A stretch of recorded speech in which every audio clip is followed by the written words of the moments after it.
Hello everyone, I'm Chris Erkley. Welcome to your Friday edition of the PE Crime Blotter.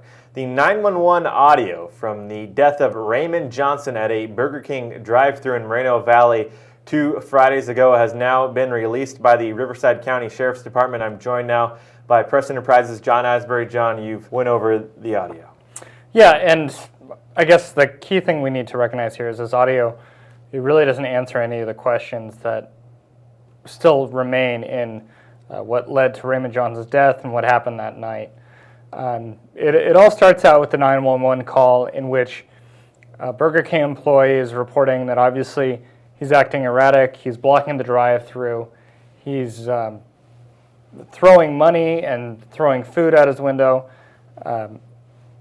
Employees and customers tried to help him, telling him he needs to put his car in neutral if his car was in fact stuck, and he was just moving the drive shaft back and forth, and she described him as just really incoherent and not really aware of what was going on. Now, as far as details on the physical altercation, there's not a whole lot. Yeah, and you know, if you're listening to this, it really doesn't sound any more like your regular police call.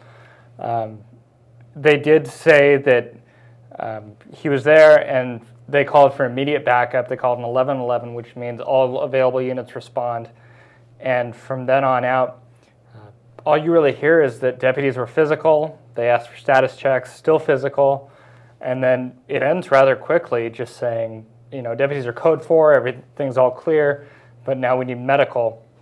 And that's when paramedics arrived, found him not breathing, and then deputies followed him to the hospital where he was pronounced dead about an hour later. We also understand there is video that has been reviewed as part of the investigation. That, though, has not been made public. That's right. The only video in this case is the YouTube video that was posted online of the incident, and that's about 4 minutes.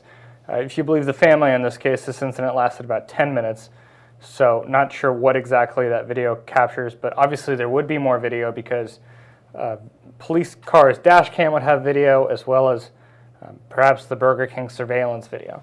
Now, on Monday evening, the NAACP, along with the Sheriff's Department, will be holding another press conference. Well, it's a town hall meeting, and so I think more than anything, it's just to answer some questions in the community. It's being organized by a few local activists, and the Sheriff's Department has agreed to take part in it to address the community, and I'm not sure they're going to say much more than we've already heard. All right, John, thank you for joining us. That does it for your Friday edition of the PE Crime Blotter. Be sure to stay tuned right here on PE.com for the latest on this story.